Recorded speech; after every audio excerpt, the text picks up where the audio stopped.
नमस्कार, cotton complex morning podcast में आपका स्वागत है। आज अगर हम वीकली आउटलुक की बात करें, तो सबसे पहले पिछले हफ्ते की अगर बात करें, तो पिछले हफ्ते के अंदर हमने देखा था कि प्राइसेस के अंदर 1.5% की गिरावट कॉटन में, 3.5% की गिरावट कॉटन सीड ऑयल केक में और कपास में भी 2% की गिरावट आती हुई देखी। कॉटन सीड ऑयल केक में हमने पहले भी कहा था कि प्राइसेस में तेजी जरूर है। ऊपर में 2150 तक का लेवल दिखा सकता है, 2155 तक का लेवल हमने बनते हुए देखा। एज ऑफ नाउ 2190 एक बड़ा हर्डल रहेगा वीकली बेस पे। जब तक 2180 के ऊपर नहीं जाता है, मार्केट एक दायरे में रहेगा और अगर 2180 2190 के ऊपर क्लोज करता है, तो 2250 2280 का भी लेवल एक बार दिखा सकता है बड़े फॉल से पहले। वहीं अगर हम इंटरनेशनल मार्केट की बात करें, कॉटन को सपोर्ट मिलना चालू हो चुका है, जिसके चलते शॉर्ट कवरिंग आते हुए दिखाई दे रही है, बट अभी भी 20,000 का हर्डल है। साथ में आपको ये भी ध्यान रखना है कि यूएस और चाइना के बीच में फिर से सैंक्शंस की बातें मार्केट में पिकअप करने लग गई है, जो कहीं ना कहीं इम्पैक्ट कर सकता है कॉटन के प्राइजेस पे।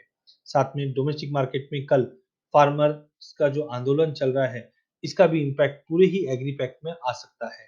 मोस्ट प्रॉब्ली एक बड़ी बिकवाली का दौर बढ़ सकता है। वहीं अगर हम टेक्निकली कॉटन सीड ऑयल की बात करें, तो पिछले हफ्ते हमने देखा प्राइजेस 2180 का लेवल नहीं तोड़ पाया और ना ही 2080 के नीचे जा पाया। तो प्राइजेस एक दायरे में था। ध्यान रखना, 200 डे मूविंग एवरेज का सपोर्ट है जो मैं चार्ट पे अभी आगे बता रहा हूँ। बट कहीं ना कहीं क्रॉप के जो डैमेजेस जो रिपोर्ट्स हुई थी, उसके चलते प्राइजेस को सपोर्ट मिला हुआ था। ये हफ्ते एक प्रॉफिट बुकिंग देखने मिल सकती है।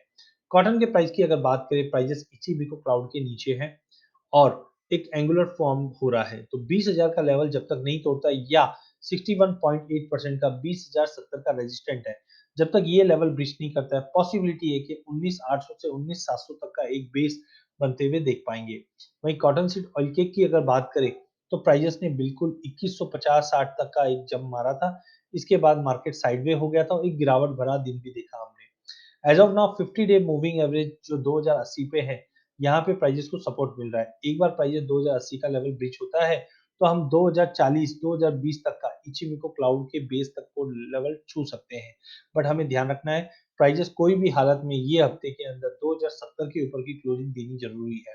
2070 के ऊपर ही मार्केट में फिर से एक तेजी बनेगी, जो 2200 का लेवल तोड़ पाएगा।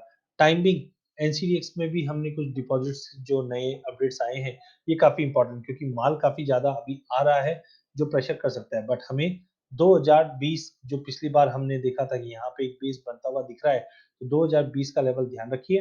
एज ऑफ नाउ आज मार्केट गिरावट भरा दिन रह सकता है। अधिक जानकारी के लिए आप हमारा यूट्यूब चैनल सब्सक्राइब कर सकते हैं। इस चैनल में हम आप तक इक्विटी, कमोडिटी, करेंसी के अपडेट लाते रहेंगे। धन्यवाद।